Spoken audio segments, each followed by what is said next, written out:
Thanks for listening to our daily Bible reading lesson. The lesson today is consequences. In our reading yesterday, we find a well known but tragic account.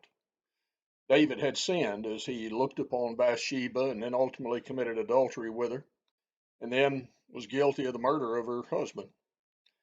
In 2 Samuel 12, we find where Nathan had the courage and the love to approach David and get him to see the sin that he had committed. David, of course, though he repented, found out there was consequences. You find in chapter 12 and verse 14 and following that the child that was born to Bathsheba died because of David's sin. Consequences.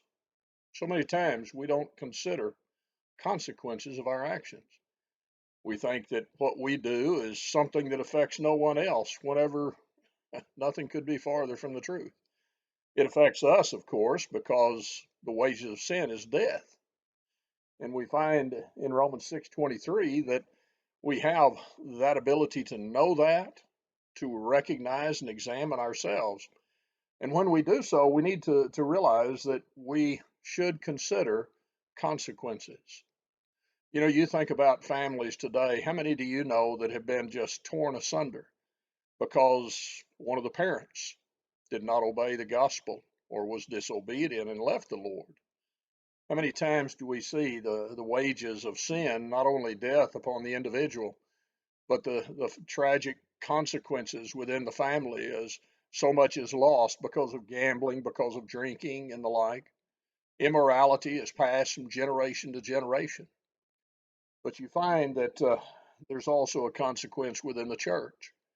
In the book of 2 Samuel, the 12th chapter and verse 14, one of the things that was mentioned was that David's sin caused the enemies of God to be able to blaspheme God. In the book of 1 Corinthians, the 5th chapter, there were those in the church who thought they were showing great love. They were puffed up because they accepted this one who was guilty of fornication. God told them, said, you should have rather mourned.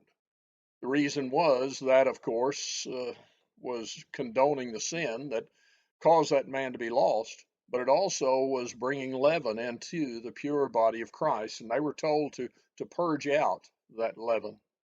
But you think of that and all the consequences of sin, and we need to see the flip side. There's a consequence of doing right. You see, in 2 Samuel, we find that David repented of his sins.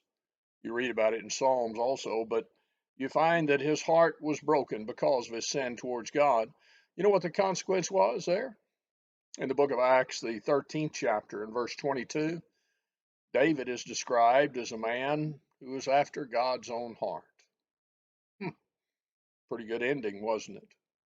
You look and you find the Apostle Paul, who by his admission was the chiefest of sinners, a murderer, a blasphemer. But you find that he sought God's forgiveness, became a child of God by being baptized, washing away his sins. And thus he was able to say, 1 Corinthians 11 and verse 1, be followers of me as I am also of Christ. You see, there are consequences, bad consequences to sin, good consequences to dealing with sin, becoming a child of God, living as a child of God, seeking forgiveness whenever we fail to live as a child of God. And we too can be considered those after God's own heart, those who are able to say to those about us, be followers of me as I am also of Christ. Not because we're perfect, but because we're forgiven. We counted the cost, we looked to the consequences, and we turned to God. I pray that you and I both will have a good day, and we will if we consider the consequences and avoid sin and turn to God. Thank you for listening. Thank you again for joining us in this Bible study. We remind you, if you'd like to follow along in our daily Bible reading, the link below in the description of this video will give you the PDF so you can read right along with us. If you have any other questions or if you'd like information on a Bible study, contact us with the information provided on the screen before you.